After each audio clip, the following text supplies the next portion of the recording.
Bismillahirrahmanirrahim. Assalamualaikum warahmatullahi wabarakatuh. Kembali lagi di kelas Matematika Rekayasa. Pada kesempatan kali ini saya akan menyajikan penyelesaian dari suatu persoalan untuk menentukan determinan matriks dengan menggunakan operasi baris elementer. Marilah ikuti bersama pembahasan tentang penyelesaian dari suatu persoalan yang dimaksudkan tadi.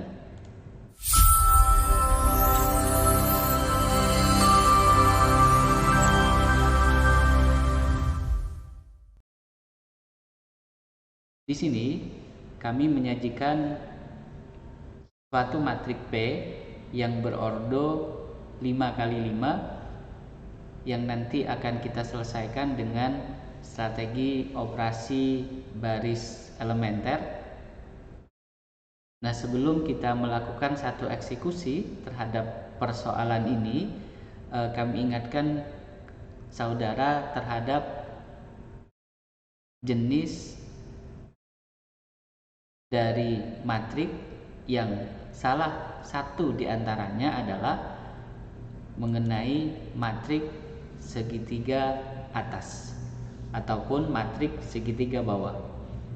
Nah, pada area tampilan yang sudah saya tampilkan ini sebenarnya adalah kelompok dari jenis matriks segitiga atas.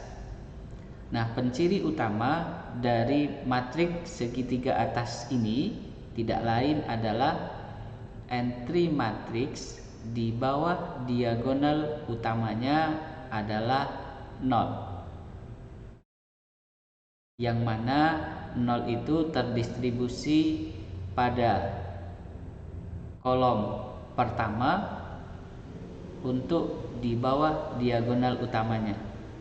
Kemudian kolom kedua, kemudian kolom ke-3A, kemudian terakhir adalah kolom keempat.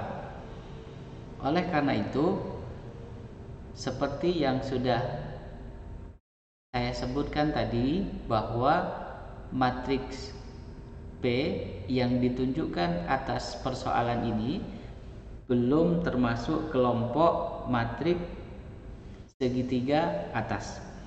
Oleh karena itu, tentu kita harus melakukan satu perubahan. Nah, untuk dapat melakukan perubahan atas matriks P menjadi matriks segitiga atas, kita akan menggunakan operasi baris elementer.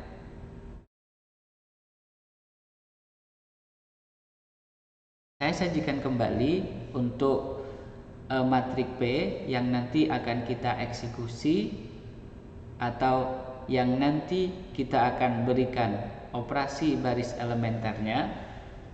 Tentu seperti yang sudah saya sampaikan tadi, fokus kita adalah pada kolom pertama, kolom kedua, kolom ketiga, dan kolom keempat, khususnya di bawah diagonal utama.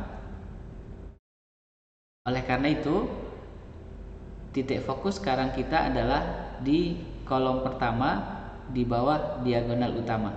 Di sini ada negatif 1, ada 3, ada 0, dan ada 3. Nah, dalam benak pikiran kita dapat melakukan modifikasi sehingga negatif 1 itu akan menjadi 0, kemudian 3 ini juga akan menjadi 0. Pilihannya hanyalah ada bilangan 1, negatif 1, 3, 0, dan 3. Kalau untuk 0 sendiri kita lewati saja, tidak perlu kita lakukan satu perubahan. Nah, di dalam melakukan perubahan terhadap bilangan-bilangan yang terletak pada kolom ke-1 ini, maka cara pandang kita haruslah ke baris. Kenapa? Karena operasi yang kita pakai di sini adalah operasi baris elementer. Nah, oleh karena itu beberapa bentuk operasi baris elementer yang bisa kita gunakan diantaranya adalah baris kedua saya tambahkan dengan baris pertama, kemudian baris ketiga itu kita akan menggunakan formula baris ketiga dikurangi dengan baris kelima. Sementara untuk baris terakhir yaitu baris kelima, kita akan menggunakan formula baris kelima dikurangi 3 kali baris pertama. Nah, berarti di sini ada 3 baris yang akan mengalami perubahan. Ketiga baris tersebut tidak lain adalah baris kedua, baris ketiga, dan baris kelima. Sementara untuk baris yang lainnya tetap, karena tidak ada perubahan yang kita berikan untuk kedua baris yang saya sampaikan tadi. Nah, perlu diketahui bahwa operasi baris elementer yang sudah kita tulis formulasinya ini, dia harus berdampak kepada seluruh entry yang ada pada baris yang akan dilakukan pengubahan.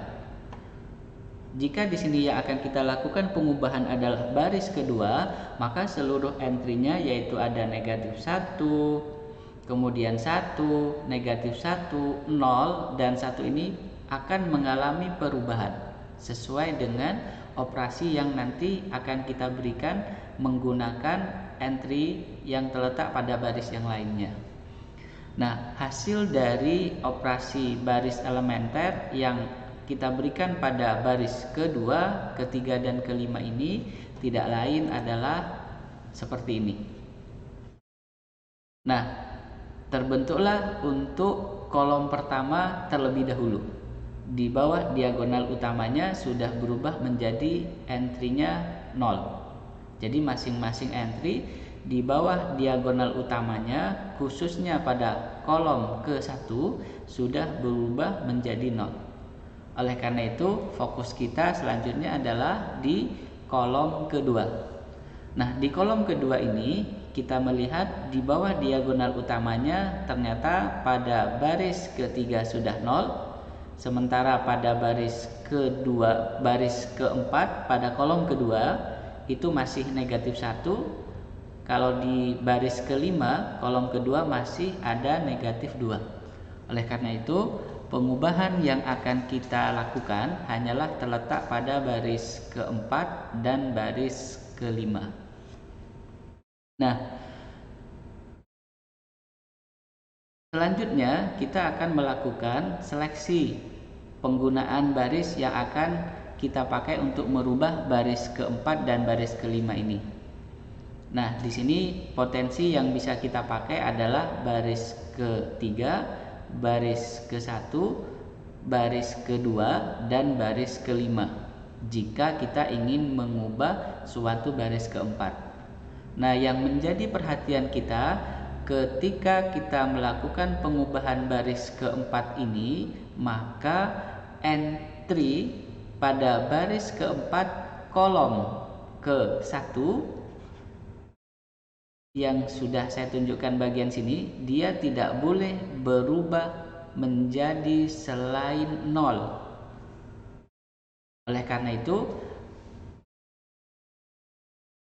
baris yang dapat memenuhi untuk melakukan perubahan itu sendiri terhadap negatif 1 dan kondisi 0 di sini tetap, maka kita hanya bisa menggunakan baris kedua.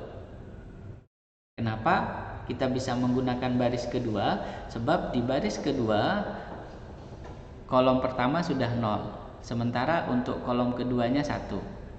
Nah, demikian pula sebaliknya ketika kita akan mengubah baris kelima, maka potensi yang menjadi pilihan tidak lain hanyalah baris kedua. Karena entry pertama pada baris kedua itu adalah 0, sehingga 0 kalau dikalikan berapapun dan dikurangi dengan entry 0 yang terletak pada baris yang lain, maka hasilnya pun tetap 0. Oleh karena itu, formula untuk pengubahan baris keempat dan baris kelima ini tidak lain adalah baris kelima saya tambahkan dengan 2 kali baris kedua, dan untuk baris keempatnya itu tidak lain adalah saya tambahkan dengan baris kedua. Nah, atas hasil operasi baris elementer yang saya gunakan ini, maka akan diperolehlah satu matrik baru, begitu, atas hasil operasi baris elementernya, yaitu matriknya adalah ini. Nah, sekarang kita perhatikan untuk matrik hasil operasi yang sudah kita lakukan. Di kolom pertama di bawah diagonal utamanya seluruh entry-nya sudah 0. Kemudian pada kolom kedua di bawah diagonal utamanya juga 0. Artinya apa? Artinya proses ini sudah sesuai untuk membentuk yang namanya matrik segitiga atas. Sehingga fokus kita berikutnya adalah di kolom ketiga dan kolom keempat. Nah, di kolom ketiga ini di bawah diagonal utamanya masih ada bilangan 2 dan bilangan negatif 1. Kedua bilangan ini nantilah yang akan kita berikan operasi elementernya, operasi baris elementernya. Nah, seperti yang sudah saya sampaikan tadi, bahwa ketika kita akan merubah 2 yang terletak pada kolom ketiga baris keempat, maka entry matriks pada baris keempat khususnya di kolom ke-1 dan kolom keduanya harus tetap, tidak boleh berubah. Oleh karena itu, potensi baris yang dapat mengubah sesuai dengan ketentuan tersebut tidak lain hanyalah bisa menggunakan baris ketiga ataupun baris kelima. Yang paling gampang kita akan menggunakan baris ketiga. Artinya baris keempat saya akan melakukan perubahan dengan formula baris keempat saya tambahkan dengan baris ketiga.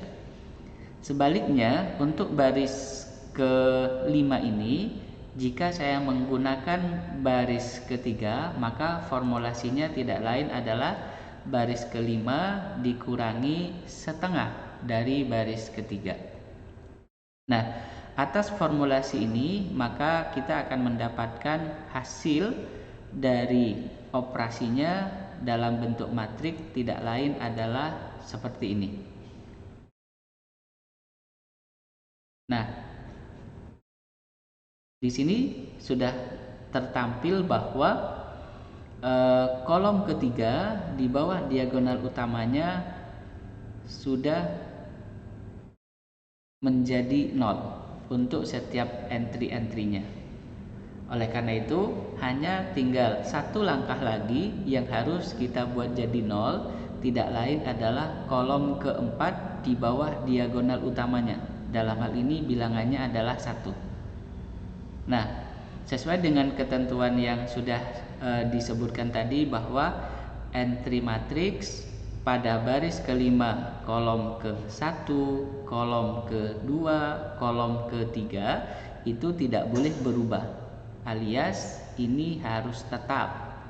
Oleh karena itu, potensi baris yang dapat mengubah baris kelima ini hanyalah baris keempat. Oleh karena itu, formula yang bisa kita pakai adalah baris kelima saya kurangi dengan baris keempat. Kebetulan entry di dekat pada kolom keempat baris kelima ini 1, sementara yang di atasnya ini 1. Berarti cukup ini sama ini saya kurangi saja dengan hal tersebut. Nah, oleh karena itu maka terbentuklah hasil atas operasi yang saya berikan pada baris kelima. Dan ternyata hasil yang ditunjukkan melalui proses ini menunjukkan bahwa terbentuklah yang tadinya matrik P menjadi matrik segitiga atas. Nah, di sini saya berikan tanda merah pada diagonal utama sebagai pembeda saja. Nah, oleh karena itu atas bentuk matriks segitiga atas ini, maka kita dengan mudah menemukan determinan pada matrik P. Nah, bagaimana perhitungan determinan atas matrik P sendiri? Tidak lain adalah hasil perkalian entry matrik yang terletak pada diagonal utamanya. Oleh karena itu, determinan matrik P tidak lain adalah 1 dikalikan 1 dikalikan negatif 2 dikalikan 1 dikalikan negatif 5/2, sehingga kita dapat hasil perkaliannya adalah 5. Itulah strategi menemukan determinan matrik P yang menggunakan operasi baris elementer. Mudah-mudahan dengan satu contoh penyelesaian atas persoalan menentukan determinan matrik P ini menjadi bahan referensi bagi saudara untuk mempelajari determinan matrik menggunakan operasi baris elementer. Sekian dari saya, kita akan melanjutkan kepada menentukan determinan matriks yang menggunakan strategi operasi kolom elementer.